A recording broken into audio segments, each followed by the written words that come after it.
Oke. Baik, Assalamualaikum warahmatullahi wabarakatuh. Kami dari kelompok satu ingin mempresentasikan materi mengenai media komunikasi pemasaran melalui media cetak. Sebelumnya, perkenalkan, saya Vanessa Traista dengan NIM 2408 10 20 10 37. Saya Ajresna Aula Fauzia dengan akhiran NIM 1001. Saya Anissa Fitriani Rahman dengan akhiran NIM 1002. Saya Sebastian Jody Saragih dengan NIM akhir 1035. Oke, next. Oke, yang pertama ini, pada slide pertama ini kita akan membahas bagaimana surat kabar itu berkembang di tengah kemajuan teknologi informasi. Jadi awalnya surat kabar ini merupakan sumber informasi utama bagi masyarakat sebelum adanya internet, televisi, maupun media sosial. Masyarakat itu sangat bergantung pada koran untuk mengetahui berita politik, ekonomi, pendidikan, hingga hiburan. Bisa dikatakan surat kabar ini adalah media paling berpengaruh pada masanya. Namun, perkembangan teknologi ini membawa perubahan besar. Kehadiran media digital seperti portal berita online, media sosial, dan aplikasi berita ini membuat informasi itu dapat diakses lebih cepat, kapan saja, dan di mana saja. Contohnya, jika dulu masyarakat itu menunggu koran pagi untuk membaca berita, sekarang itu berita bisa diakses langsung dan melalui smartphone hanya beberapa menit setelah peristiwa itu terjadi. Nah, perubahan ini membuat banyak orang itu memprediksi bahwa media cetak ini akan mengalami kemunduran karena pembaca itu beralih ke media digital, iklan juga beralih ke platform online, dan biaya produksi koran itu juga cukup tinggi. Nah, meskipun begitu, surat kabar atau surat cetak ini memiliki keunggulan, yaitu tingkat kredibilitas yang tinggi karena informasinya itu biasanya melalui proses editing lebih ketat daripada yang sekarang. Karena sekarang itu kan orang-orang itu lebih apa namanya lebih bebas ya untuk menulis berita. Jadi uh, tingkat hoax itu lebih tinggi. Selain itu, media cetak itu juga memiliki nilai dokumentasi yang kuat. Oleh karena itu, agar tetap bertahan, surat kabar itu perlu berinovasi, misalnya dengan membuat versi digital atau pengembangan website berita sendiri. Next.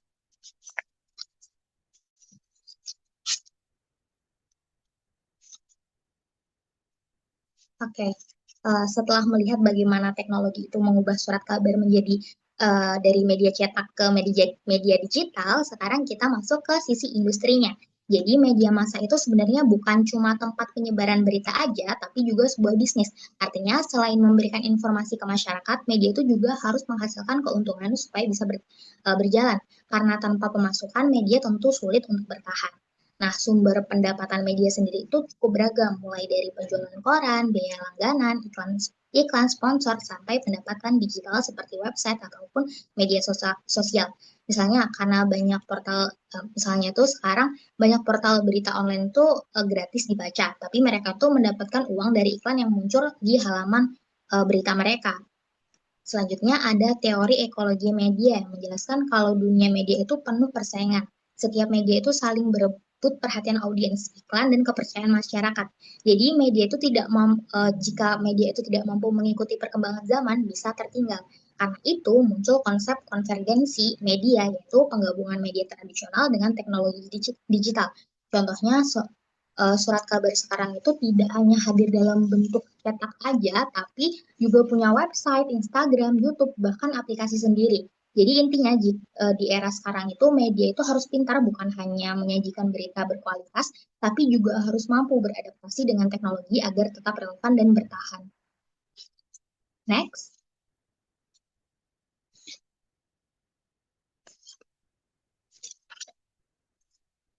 Oke, selanjutnya ini pada slide ini kita akan membahas tentang surat kabar lokal.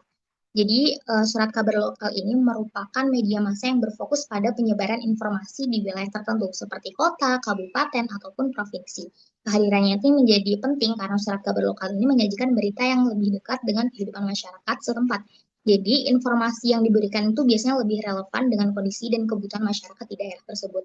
Nah, fokus utama pemberitaannya ini meliputi beberapa bidang penting. Yang pertama ada pemerintahan daerah seperti kebijakan pemerintah, terus pembangunan wilayah atau pelayanan publik. Kemudian ekonomi lokal seperti perkembangan usaha daerah, perdagangan, dan kondisi perekonomian masyarakat setempat. Nah, selain itu, surat kabar lokal ini juga membahas pendidikan seperti informasi sekolah, kegiatan akademik, maupun kebijakan pendidikan daerah. Nah, tidak kalah penting juga dibahas tentang sosial budaya. Jadi masyarakat ini menjadi salah satu bagian utama. Contohnya itu seperti tradisi lokal, kegiatan sosial, dan kehidupan masyarakat sehari-hari. Terus, keunggulan surat kabar lokal ini adalah memiliki kedekatan emosional dengan pembacanya karena mampu menghadirkan informasi yang lebih relevan, spesifik, dan sesuai dengan kebutuhan masyarakat daerah. Surat kabar lokal ini menjadi sumber berita yang lebih dekat dengan kehidupan pembacanya. Selain sebagai sumber berita, media lokal itu juga berperan sebagai kontrol sosial serta mendukung pembangunan wilayah. Namun, tantangannya ini adalah di era digital ini, surat kabar lokal itu harus mampu mempertahankan identitas lokalnya sambil beradaptasi melalui inovasi teknologi. Artinya, media lokal itu perlu mengikuti perkembangan digital agar tetap bertahan tanpa kehilangan ciri khas lokalnya. Jadi, surat kabar lokal ini bukan hanya sekedar media informasi daerah aja, tapi juga memiliki peran penting dalam menjaga hubungan masyarakat dengan lingkungan sekitarnya. Next. Oke, selanjutnya ini kita akan membahas tentang bisnis surat kabar sebagai panduan antara jurnalistik orientasi ekonomi. Jadi surat kabar ini tidak hanya bertugas menyampaikan informasi aja, tetapi juga harus menjaga keberlangsungan perusahaan secara finansial. Pendapatan utama dari surat kabar ini biasanya berasal dari penjualan koran, juga langganan, dan juga iklan lokal maupun nasional. Namun, bisnis ini menghadapi berbagai tantangan seperti penurunan jumlah pembaca cetak, meningkatnya persaingan media digital, dan juga tingginya biaya produksi serta distribusi. Sebagai contoh, banyak perusahaan itu lebih memilih memasang iklan di media sosial karena biayanya itu lebih murah, juga jangkauannya itu lebih luas daripada iklan di koran. Untuk bertahan, perusahaan surat kabar itu perlu menerapkan berbagai strategi seperti meningkatkan kualitas konten, melakukan efisiensi operasional, menentukan segmentasi pasar yang tepat, dan menjalankan konvergensi digital. Jadi intinya masa depan surat kabar itu sangat bergantung pada kemampuan mereka menjaga kualitas jurnalistik sambil menyesuaikan diri dengan kebutuhan pasar modern. Next.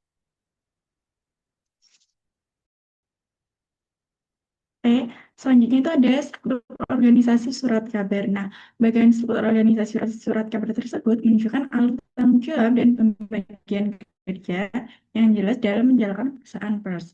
Nah, pada posisi paling atas terdapat pemilik atau investor sebagai pihak yang memiliki kekuasaan tertinggi dalam menentukan arah besar perusahaan. Nah, di bawahnya itu terdapat direktur utama atau general manager yang bertanggung jawab atas keberlangsungan bisnis surat kabar. Nah, ini menetapkan kebijakan strategi, mengkoordinasikan seluruh kegiatan perusahaan, keuangan, sumber daya manusia, serta menjadi perwakilan perusahaan dalam hubungan eksternal. Nah, dipimpin oleh pemimpin perusahaan. Di bawah direktur utama, struktur organisasi terbagi menjadi dua bidang, yaitu bidang keredaksian dan bidang bisnis, memiliki fungsi berbeda namun sama. Bidang redaksi bertanggung jawab atas kualitas dan isi berita yang diterbitkan. Nah, pemimpin redaksi itu mengatur kebijakan editorial, memastikan bahwa semua konten memenuhi prinsip jurnalistik, nah, seperti objektivitas dan akurasi. Dalam menjalankan tugasnya, pemimpin redaksi dan redaktor pelaksana yang bertugas mengelola kegiatan redaksi sehari-hari, seperti menyusun rencana liputan, membagi tugas kepada redaksi dan wartawan, serta mengkoordinasikan jalannya produksi berita. Nah, di bawah redaktur pelaksana terdapat redaktur atau editor yang bertanggung jawab pada masing-masing halaman atau bidang tertentu, seperti ekonomi, olahraga, atau kriminal. Nah, tugas redaktur adalah menyunting berita dari wartawan, memastikan kelengkapan data, serta menentukan apakah berita itu layak diterbitkan atau perlu diperbaiki. Redaktur juga berperan dalam menjaga kualitas isi halaman yang menjadi tanggung jawab. Selanjutnya terdapat wartawan atau reporter sebagai ujung tombak redaksi yang bertugas mencari, mengumpulkan dan menulis berita dari lapangan berdasarkan fakta yang terjadi. Nah, Sementara itu, bidang usaha dipimpin oleh pemerintah, perusahaan yang bertanggung jawab mengelola seluruh aktivitas bisnis untuk mencapai keuntungan. Nah, di bawahnya terdapat beberapa manajer, yaitu manajer iklan yang bertugas mencari pemasukan dari penjualan ruang iklan, manajer pasar, dan sirkulasi yang bertanggung jawab menjual dan mendistribusikan surat kabar kepada pembaca. Nah, manajer keuangan yang mengelola dan mengawasi arus keuangan perusahaan, serta manajer personalia atau umum yang mengurus sumber daya manusia dan administrasi. Masing-masing manajer dibantu oleh staf dan bertanggung jawab langsung kepada pemimpin perusahaan. Nah, dengan struktur ini, bagian keredaksian berfokus pada produksi konten yang berkualitas, sedangkan bagian bisnis berfokus pada keberlangsungan finansial perusahaan. Nah, keduanya itu bekerja secara terpisah, namun saling melengkapi, sehingga surat kabar dapat bicara secara profesional, menghasilkan informasi yang kredibel, serta sekaligus memperoleh keuntungan untuk mempertahankan operasionalnya. Boleh di next?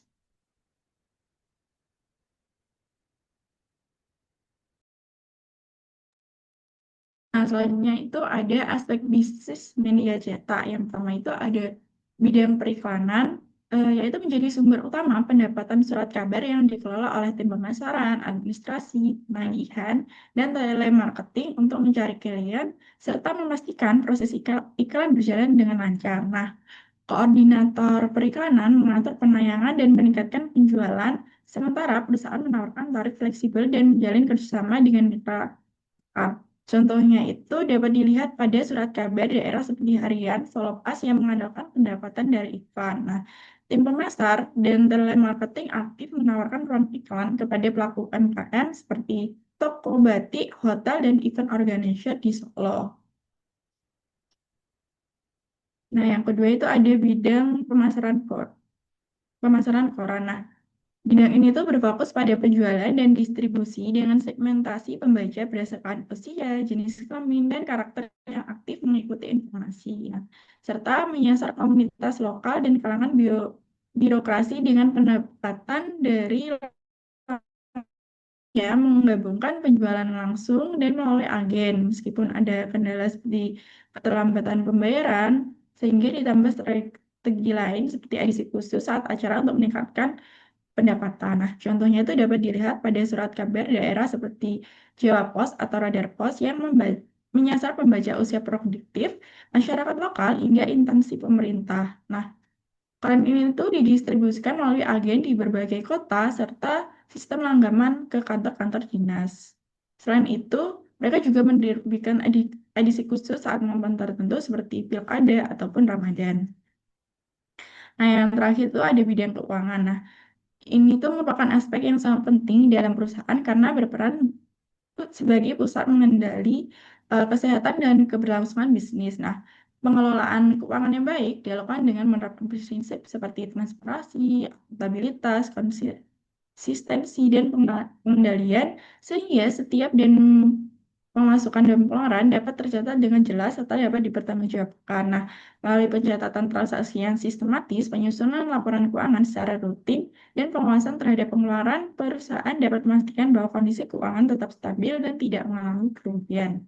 Contohnya itu seperti sebuah perusahaan surat kabar daerah mengatur keuangannya dengan mencatat seluruh pendapatan dari iklan dan makanan secara rutin setiap harinya. Pengeluaran seperti biaya cetak, gaji karyawan, dan distribusi juga diawasi agar tidak melebihi pemasukan. Setiap bulan, perusahaan menyusun laporan keuangan untuk mengevaluasi kondisi bisnis. Jika pendapatan menurun, perusahaan dapat segera mengambil keputusan seperti mengurangi biaya operasional atau meningkatkan penjualan iklan sehingga keuangan tetap stabil dan usaha tetap terus berjalan. Boleh di next.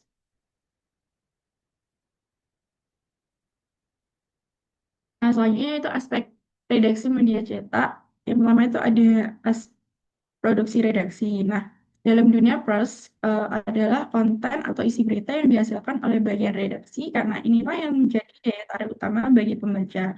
Meskipun redaksi turut mendukung tujuan utama perusahaan untuk kepentingan, mereka tetap harus menjunjung tinggi prinsip jurnalistik seperti objektivitas, akurasi, dan kualitas informasi. Dengan menjaga standar tersebut, media dapat mempertahankan kepercayaan pembaca sekaligus meningkatkan produk, yaitu Kompas, kita menyajikan berita yang faktual dan berimbang meskipun memiliki target bisnis, misalnya dalam meliput isu politik atau ekonomi. Nah, redaksi ini tuh menyajikan data yang akurat dan berbagai sudut pandang, sehingga pembaca merasa mendapatkan informasi yang terpercaya. Nah, yang kedua yaitu logo baru. Nah, biasanya perubahan logo ini merupakan langkah strategis yang biasanya dilakukan karena adanya pergantian kepemilikan penggabungan perusahaan atau keinginan untuk membangun citra dan identitas baru. Nah, contohnya itu seperti Gojek melakukan perubahan logo dari simbol lama menjadi logo stock yang lebih sederhana dan modern. Perubahan ini dilakukan untuk menunjukkan bahwa perusahaan tidak hanya sebagai layanan ojek online, tetapi telah berkembang menjadi platform digital yang menyediakan berbagai layanan. Nah, logo baru itu mencerminkan arah perusahaan yang lebih luas, inovatif, dan siap bersaing di era digital. Nah, yang ketiga yaitu ada V-Paper, merupakan perubahan cara penyajian surat kabar dari format tradisional menjadi lebih modern dan menarik. Nah, baik dari segi tipografinya, tata letak, maupun elemen visual.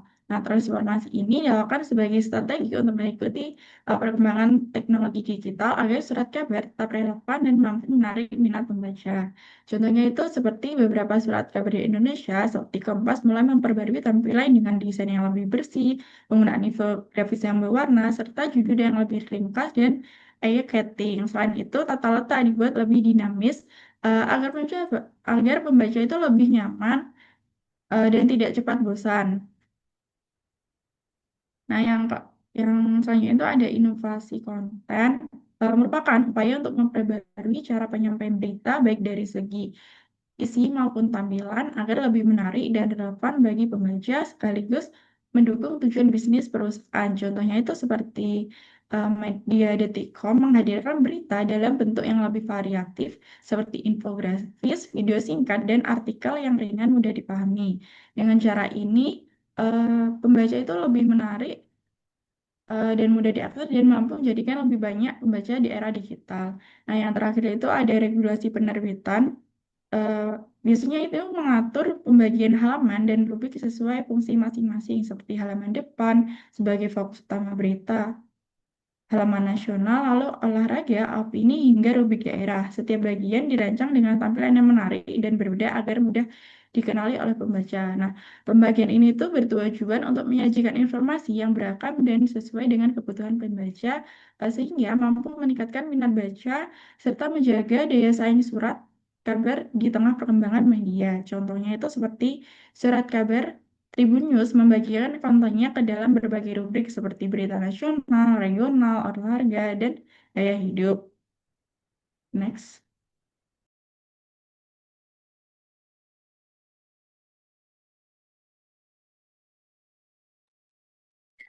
Oke, yang selanjutnya di sini kita ada kebijakan redaksi. Jadi, kebijakan redaksi di dalam komunikasi pemasaran adalah aturan dan strategi yang dibuat oleh perusahaan media untuk mendukung pendapatan tanpa mengabaikan fungsi jurnalistik. Jadi di sini yang pertama, strategi yang dilakukan itu ada wartawan itu tidak hanya mencari berita, tetapi juga membantu mencari iklan. Jadi selain tugas utamanya itu untuk menulis berita, wartawan itu juga diminta untuk membantu perusahaan itu mendapatkan pemasang iklan. Karena wartawan itu kan sering bertemu banyak narasumber, mereka itu memiliki peluang besar untuk menawarkan kerjasama iklan pada instansi dan juga perusahaan atau relasi yang dikenal. Contohnya, wartawan itu yang meliput di kantor pemerintah menawarkan pemasangan iklan ucapan hari besar nasional di koran kayak gitu.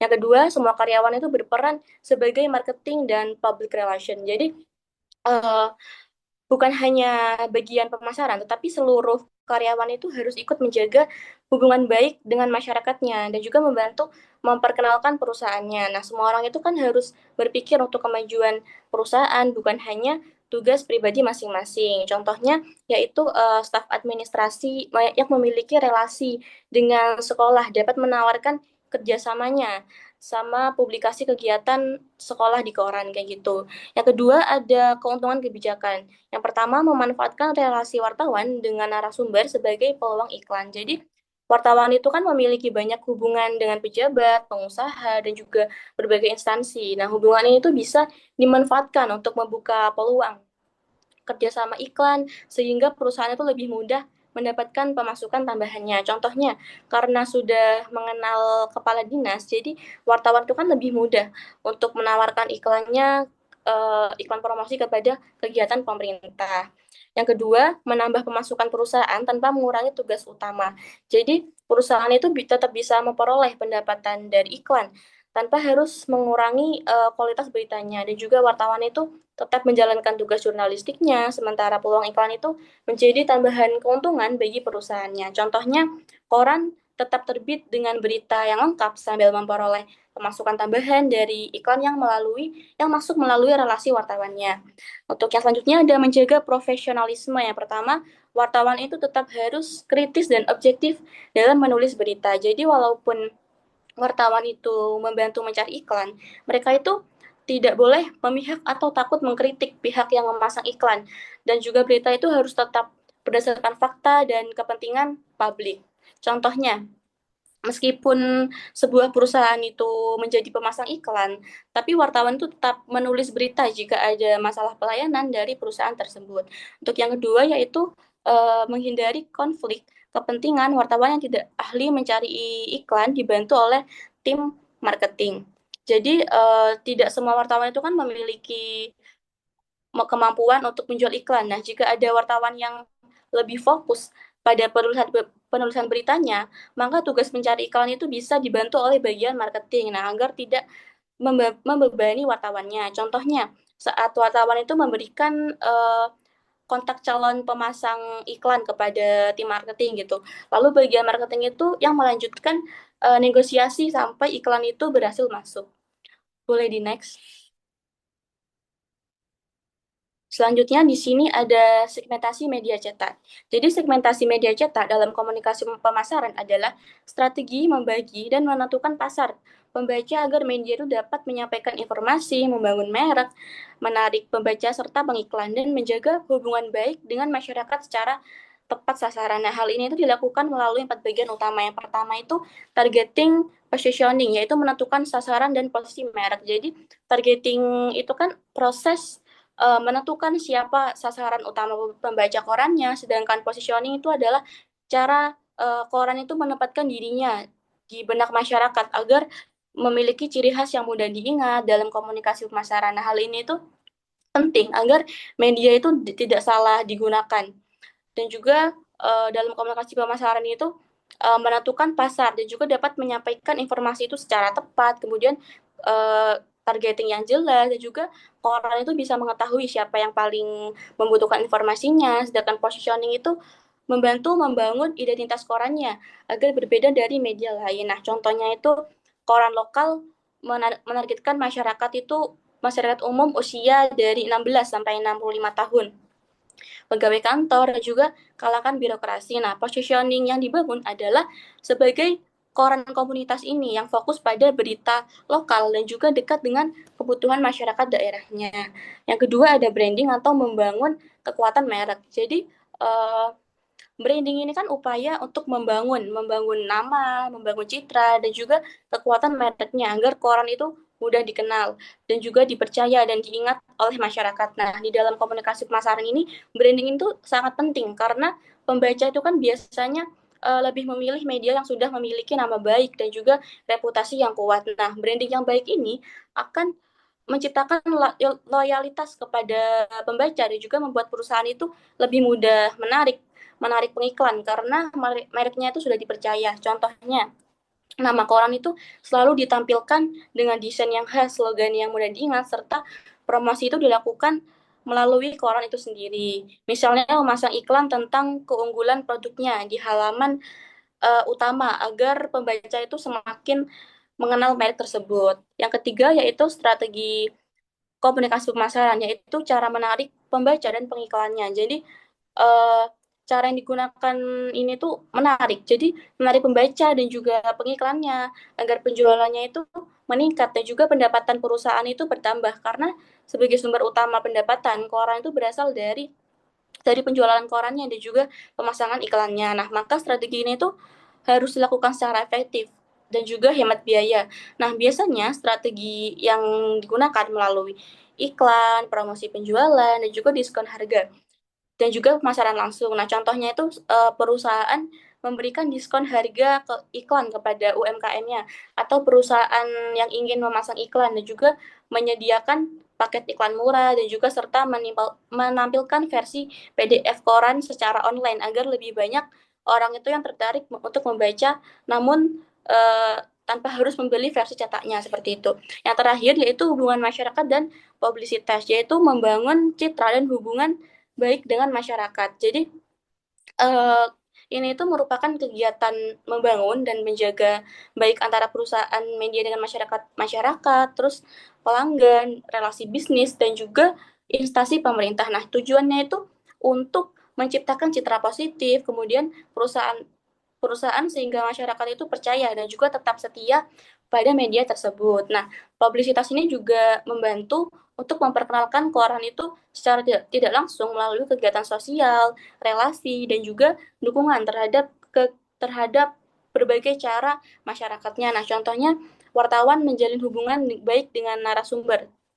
Lalu narasumber itu perusahaan itu menjadi sponsor kegiatan masyarakatnya atau semua karyawan itu ikut menjaga nama baik perusahaan. Misalnya wartawan yang memiliki banyak relasi dapat membantu mengenalkan perusahaan kepada calon pemasang iklan tanpa mengurangi profesionalisme jurnalistiknya. Bisa di next.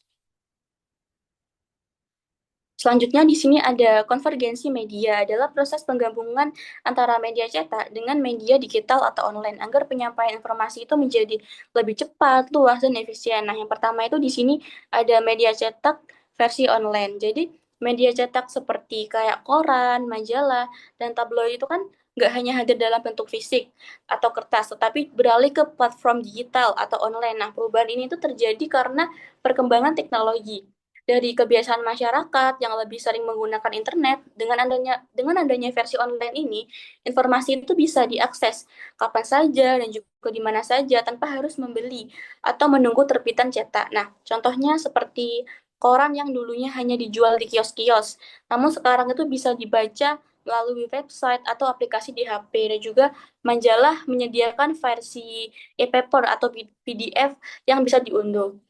Yang kedua ada komersialisasi media. Jadi media saat ini itu kan nggak hanya berfungsi sebagai penyampaian informasi atau berita, tetapi juga sebagai bisnis yang bertujuan untuk mendapatkan keuntungan.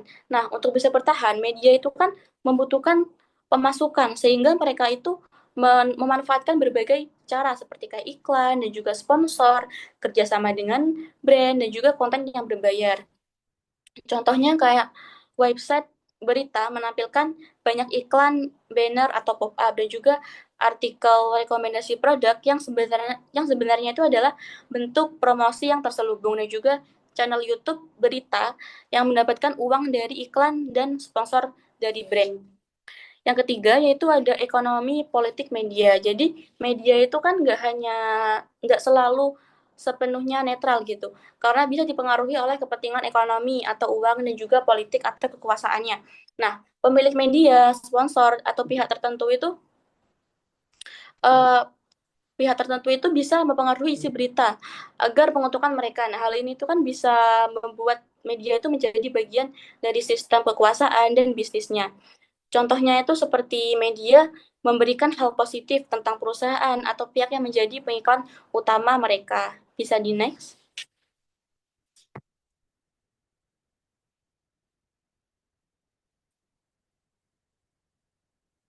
Selanjutnya, peran media cetak koran, yaitu yang pertama, pengertian koran dalam komunikasi pemasaran.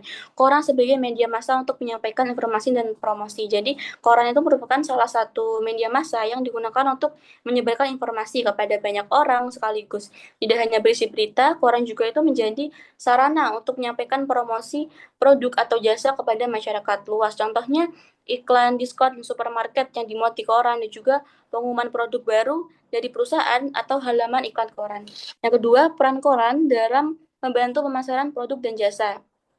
Jadi, koran itu kan membantu perusahaan untuk memperkenalkan, menawarkan, dan juga meningkatkan produk atau jasa. Nah, dengan memanfaatkan koran ini, bisnis itu bisa menjangkau calon konsumen yang membaca koran tersebut. Nah, contohnya ada hotel memasang iklan promo, menginap di koran untuk menarik pengunjung, dan juga kursus atau bimbingan belajar yang memasang iklan pendaftaran di koran. Selanjutnya, peran koran dalam komunikasi pemasaran ya. Pertama ada membangun citra merek. Jadi, koran itu dapat membantu kesan atau image suatu brand di mata masyarakat. Nah, jika sering muncul di koran, sebuah merek itu kan akan terlihat lebih dikenal dan juga dipercaya. Contohnya yaitu perusahaan besar yang memasang iklan rutin di koran agar terlihat profesional dan terpercaya. Yang kedua, menarik perhatian konsumen. Jadi iklan di koran itu kan dibuat semenarik mungkin agar pembaca itu tertarik untuk melihat, membaca, dan juga akhirnya itu tertarik pada produk yang ditawarkan. Contohnya iklan dengan judul besar seperti kayak diskon 50% di halaman koran kayak gitu.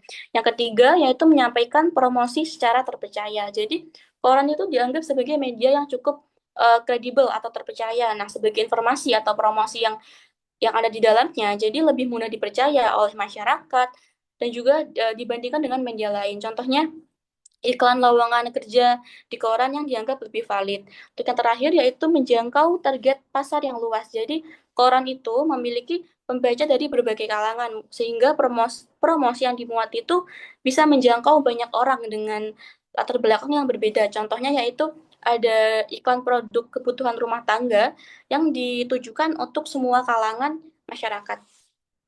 Untuk slide selanjutnya akan dijelaskan oleh rekan saya.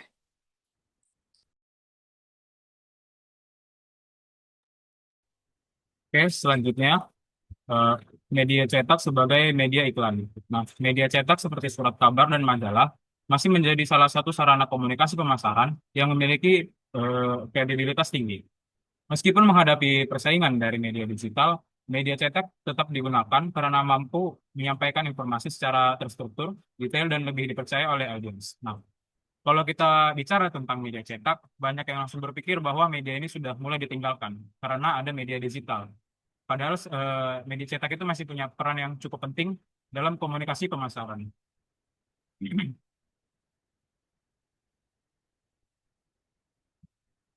Oke. Selanjutnya, ukuran dan tarif iklan surat kabar. Ukuran dalam iklan surat kabar menentukan seberapa besar perhatian pembaca yang dapat ditarik, sekaligus mempengaruhi biaya yang harus dikeluarkan. Tarif iklan dipengaruhi oleh ukuran, posisi halaman, penggunaan warna, serta popularitas media dan jumlah pembacanya. Nah, kalau kita lihat di bagian sebelah kanan, iklan itu bisa berbentuk seperti kolom kecil, setengah halaman, atau bahkan satu halaman penuh. Nah, semakin besar ukuran iklan, biasanya semakin tinggi daya tarik visualnya karena lebih mudah dilihat oleh pembaca. Nah, sebagai contoh, iklan promo diskon supermarket sering menggunakan setengah halaman atau bahkan satu halaman penuh supaya langsung menarik perhatian pembaca dibandingkan iklan kecil-kecil di kolom. Namun ukuran ini juga berkaitan langsung dengan tarif. Tarif iklan ditentukan langsung dengan ukuran, posisi halaman, serta penggunaan warna dari iklan tersebut.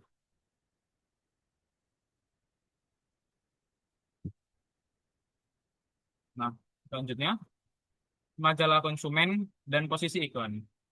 Majalah konsumen lebih tersegmentasi berdasarkan minat dan gaya hidup pembaca, sehingga efektif untuk menyampaikan pesan yang lebih spesifik dan membangun citra merek secara mendalam. Kualitas cetak yang baik dan umur simpan yang lebih lama menjadi nilai tambah dalam strategi periklanan. Selain itu, posisi iklan dalam media cetak sangat menentukan tingkat perhatian audiens. Iklan yang ditempatkan pada halaman depan, belakang, atau bagian strategis memiliki peluang lebih besar untuk dilihat dan diingat oleh pembaca. Contohnya, brand fashion atau produk lifestyle biasanya memasang iklan di majalah seperti majalah fashion dan sering ditempatkan di halaman depan untuk memberikan kesan premium untuk meningkatkan exposure. Selanjutnya, posisi iklan juga sangat berpengaruh. Seperti iklan yang diletakkan di halaman depan, di halaman belakang atau bahkan bagian strategis akan lebih mudah dilihat dan diingat oleh pembaca.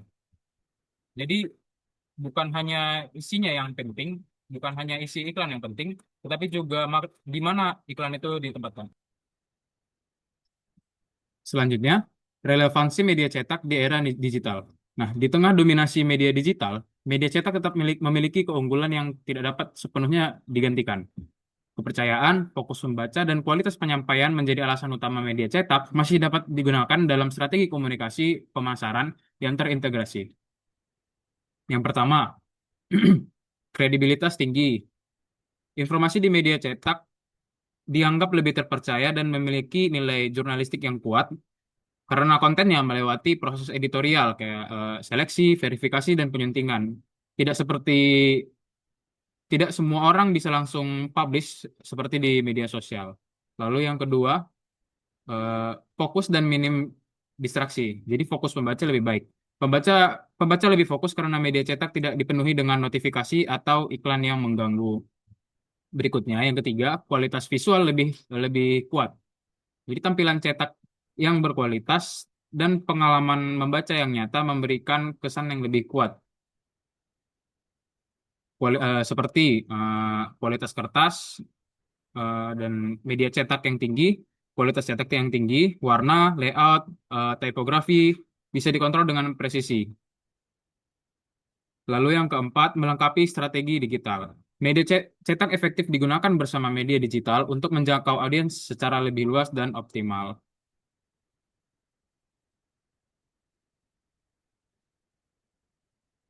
Oke. Selanjutnya akan dijelaskan oleh rekan saya. Selanjutnya itu kita akan membahas studi kasus. Jadi di latar belakangnya itu media komunikasi pemasaran melalui media cetak masih memiliki peran penting dalam menyampaikan informasi promosi kepada konsumen secara langsung dan jelas. Nah, meskipun perkembangan teknologi digital semakin pesat, media cetak seperti brosur dan katalog tetap digunakan karena mampu menjangkau berbagai kalangan, terutama konsumen yang lebih nyaman menerima informasi secara fisik. Salah satu contoh penangkapannya dapat dilihat pada Indomaret yang memanfaatkan brosur promosi untuk menyampaikan informasi produk, diskon, dan penawaran mingguan. Hal ini tuh menunjukkan bahwa media cetak masih relevan sebagai bagian dari strategi komunikasi pemasaran, terutama dalam mendukung peningkatan penjualan di tingkat retail. Nah, permasalahan yang dihadapi Indomaret itu, pertama itu ada meningkatkan biaya produksi seperti percetakan dan distribusi brosur. Yang kedua, adanya perubahan perilaku konsumen yang mulai beralih ke media digital untuk mendapatkan informasi promosi. Yang terakhir itu ada efektivitas media cetak juga terbatas pada jangkauan distribusi tertentu, sehingga tidak semua konsumen dapat dijangkau secara merata. Hal ini tuh menjadi kendala bagi perusahaan dalam mempertahankan efisiensi dan efektivitas strategi pemasaran berbasis media cetak. Nah, upaya yang dapat dilakukan Indomaret itu untuk mengatasi permasalahan tersebut. Nah, bisa berbagai upaya strategi. Salah satunya adalah dengan memperbarui desain brosur agar lebih menarik, informatif, dan mudah dipahami oleh konsumen. Selain itu, perusahaan juga mengkombinasikan media cetak dengan media digital sebagai bagian dari strategi komunikasi pemasaran terpadu. Dengan cara ini, media cetak tetap berfungsi untuk menjangkau konsumen secara langsung, sementara media digital memperluas jangkauan dan meningkatkan interaksi. Nah, upaya ini tuh sejalan dengan materi komunikasi pemasaran di mana penggunaan berbagai media secara terintegrasi dapat meningkatkan efektivitas promosi dan membantu perusahaan tetap kompetitif di tengah perkembangan zaman. Next. Nah, kesimpulan materi ini yaitu media komunikasi pemasaran melalui media cetak tetap memiliki peran penting dalam menyampaikan pesan promosi secara jelas, terstruktur, dan mudah dipahami oleh konsumen. Nah, media seperti brosur, majalah, surat kabar, dan katalog mampu memberikan informasi yang lebih rinci dibandingkan media digital, sehingga efektif untuk membangun pemahaman mendalam terhadap produk atau jasa yang ditawarkan. Selain itu, media cetak juga memiliki keunggulan dalam hal kredibilitas dan daya tahan karena dapat disimpan dan dibaca ulang oleh konsumen kapan saja. Namun, di tengah perkembangan teknologi digital, penggunaan media cetak cenderung mengalami penurunan dan perlu disesuaikan dengan strategi pemasaran yang lebih terintegrasi. Oleh karena itu, media cetak sebaiknya digunakan sebagai perlengkapan dalam bauran komunikasi pemasaran, bukan sebagai satu-satunya saluran. Dengan mengkombinasikan media cetak dan digital, perusahaan dapat menjangkau konsumen secara lebih luas dan efektif, serta meningkatkan keberhasilan komunikasi pemasaran secara keseluruhan. Next. Baik, sekian presentasi dari kelompok kami, kurang lebihnya kami mohon maaf sebesar-besarnya. Wassalamualaikum warahmatullahi wabarakatuh.